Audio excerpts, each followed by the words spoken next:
अस्सलामु अलैकुम वरहमतुल्लाहि वबरकातुहू। आज हम बात करेंगे उस फितना की जिसके बारे में हमारे प्यारे नबी सल्लल्लाहु अलैहि वसल्लम ने सबसे ज्यादा डराया, यानी दज्जाल। सबसे पहले सवाल यह है, दज्जाल कब आएगा?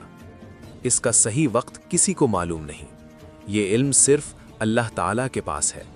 लेकिन हमारे प्यारे नबी सल्लल्लाहु अलैहि वसल्लम मुहम्मद ने दज्जाल की आमद से पहले कुछ निशानियां बयान फरमाई हैं।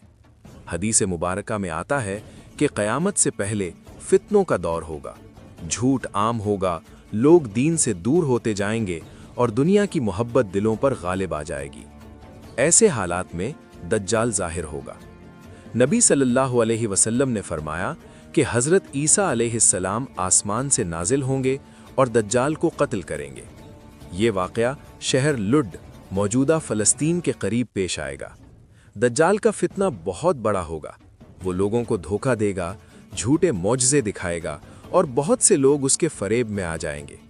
इसीलिए नबी सल्लल्लाहु अलैहि वसल्लम हमें बार बार ताकीद फरमाते थे कि सूरह कहफ की इब्तिदाई या आखिरी 10 आयात याद करो।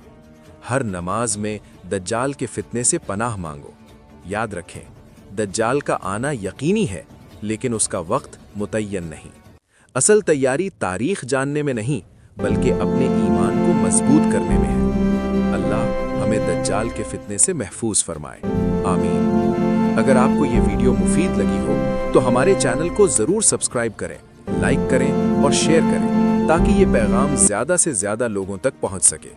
वस्सलामु अलैकुम वरहमतुल्लाहि वबरकातुहू।